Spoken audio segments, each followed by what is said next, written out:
In this video, I'll walk you through 5 amazing foods and drinks which have helped me transform every single time. And these are not some expensive and exotic stuff that you hear on the internet. These are items which you'll find easily lying around in your household.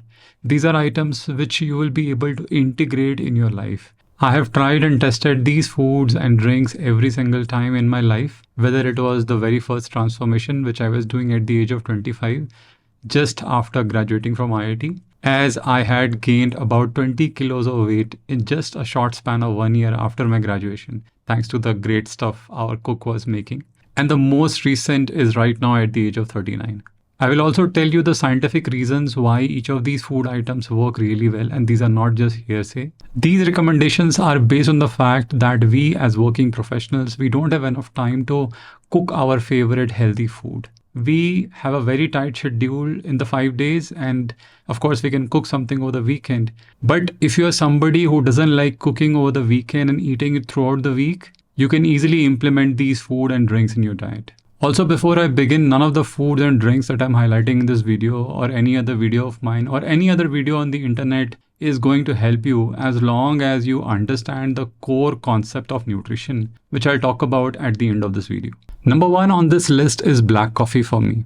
And if you're somebody who doesn't like black coffee, I'll recommend some other alternatives at the end of this section. But the reason I am suggesting black coffee is that it helps me manage my hunger. I follow intermittent fasting, and in intermittent fasting, I don't eat anything in breakfast. Also, because I don't have time for breakfast, that makes things easier. I'm able to bring the total calorie intake down by just skipping one meal altogether. And black coffee helps a lot. Besides black coffee helping me control my hunger, there is another advantage of black coffee. And the advantage is the caffeine content in black coffee. There's a study which was done on 600 individuals who were consuming caffeine. And the study clearly highlighted that increasing caffeine increases metabolism, which then subsequently help you with the fat loss process. Of course, just as anything else, you should not overdo caffeine. There are harmful effects of overdoing it. So having 3 to 4 cups of black coffees before noon every day helps me handle the hunger while leveraging the benefits of increased metabolism from caffeine. Here are some of the other alternatives to black coffee that you can consider. Number 2 on this list is eggs. If you're a vegetarian or you don't like eggs, I will suggest you a few more options at the end of the section. But the reason I take eggs every single day is that it is easy to prepare. It is very high in protein. It has also good amount of vitamin B12 and D. It also helps me handle my hunger by keeping me full for a longer amount of time. Essentially, what happens is that protein suppresses ghrelin, which is the hunger hormone, and increases hormones like peptide YY and GLP-1, which makes us feel fuller. Another reason eggs work really well for me is that I can easily boil them every morning or make a scrambled egg on a non-stick pan every morning and take it with me for lunch, where anyway I have access to coffee from the office, and that becomes a very good combination. In order to add some of carbohydrate and fats as well, I carry 3 slices of bread and 2 slices of cheese, and that becomes an amazing lunch for me, which is my first meal of the day. If you refer to the National Library of Medicine, you will find that there is a report which talks about the role of protein in weight loss and maintenance. And it talks about the data collected in these various reports suggest that higher protein diets that contain between 1.2 and 1.6 gram protein per kg per day potentially include meal-specific protein quantities of at least 25 to 30 gram protein per meal, provide improvement in appetite, body weight management, cardiometabolic risk factors. And these are some of the options that you can consider in place of eggs if you're a vegetarian. Number 3 on this list is what I call as 0-calorie natural foods. These foods are your cucumber, radish, tomato, apple, watermelon that you can use as salads.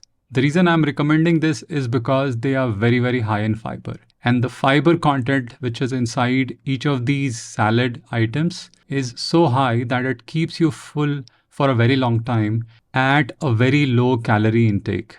Again, fiber helps you handle your cravings much better. The longer chewing time also ensures that the overall intake is very less. And because we have to increase our protein content, the high fiber in this 0-calorie natural foods helps us digest this protein much better. Also, as a working professional, you can easily find these items and carry them with you, whether you are traveling or going to office, without much preparation required.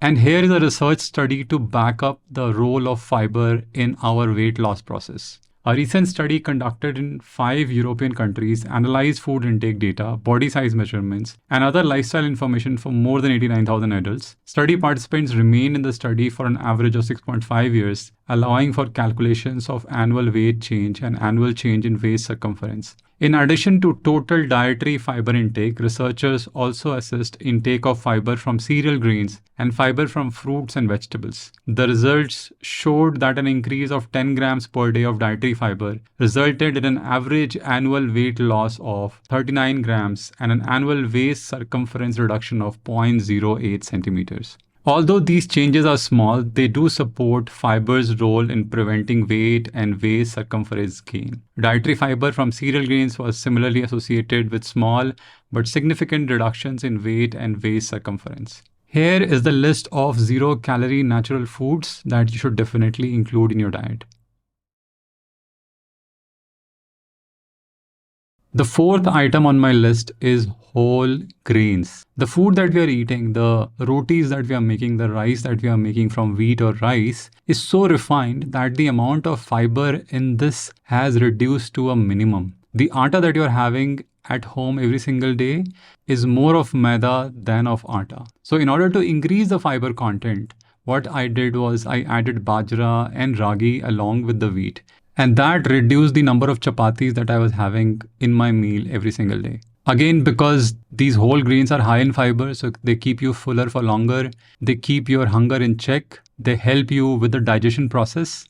I found this interesting research piece on US Department of Agriculture, which talks about whole grains and its health benefits. In an 8-week study, the researcher determined the weights and calorie intake needs of 81 participants, healthy non-smoking men and women ages 40 to 65, and started them on a diet free of whole grains. At week 2, the researchers randomly switched some participants to diets containing the daily recommended allowance of whole grains, a minimum of 3 ounces for women and 4 ounces for men. Besides measuring weight and waist circumference, the researchers monitored all participants' insulin and blood sugar levels, resting metabolic rates, energy expenditures while sedentary, and adherence to the whole grain diets using specialized tests. The participants were also asked about their dietary habits and activity levels. Analysis of stool samples helped to calculate calories excreted rather than burned or stored.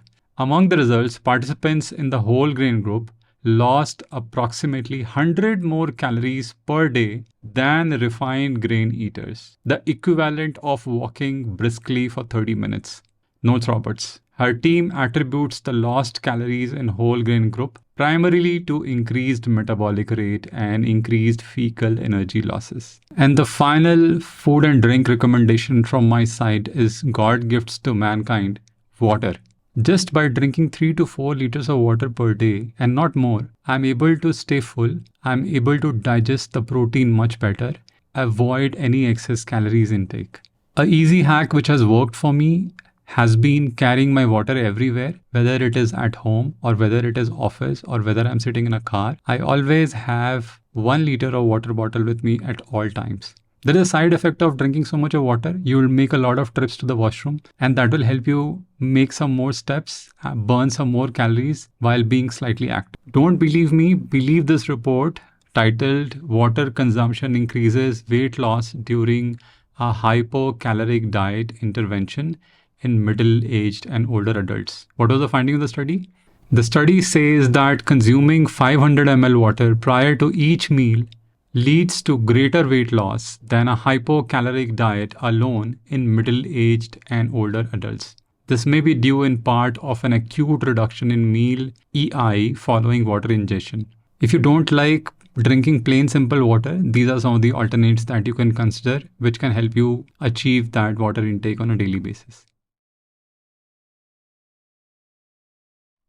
Now, coming to the core concept, as I said, none of these drinks and foods or any other foods and drinks on the internet is going to help you unless you understand the core concept of nutrition. And the core concept of nutrition has broadly 4 parts. The first part is understanding your BMR. BMR is the amount of energy that your body requires to function every single day. You can easily calculate your BMR by just going to ChatGPT, entering your height, entering your weight, entering your age, and you will get the total energy expenditure there itself. The second part is finding your active energy. How much of calories are you burning in a day? And I'm not talking about exact numbers on any of this. Any broad idea is good enough. If you're walking, if you're exercising, you'll be burning 400 to 500 extra calories per day. So BMR plus active calorie is the total amount of energy that you're spending in a day. The third point is that you have to understand the relationship between calories and weight. For every 7,500 calories deficit that you make, you lose 1 kg of weight. So if you are creating a deficit of 500 calories every single day, either by exercising or by decreasing your diet, you will lose 1 kg in roughly 15 days. And the fourth point is calorie tracking. This is where most of the people make mistake and they give up on their transformation plans. You have to know how many calories you are entering inside your body. You have to know how much of protein, how much of carbs, how much of fat you're putting inside your body. And that is only possible when you track every single thing that you're eating. The finer is your tracking, the better are your chances of success. You can use something like MyFitnessPal or any other app in the market to calculate the total calories that you are putting inside your body every single day. Don't believe me, believe this report which talks about the effect of adherence to dietary tracking on weight loss, which is a very good chart in the report, wherein you can clearly see that people who are consistently tracking calories end up losing weight. Hoping this helps. This is Vik signing off. Like, subscribe, share, and take care.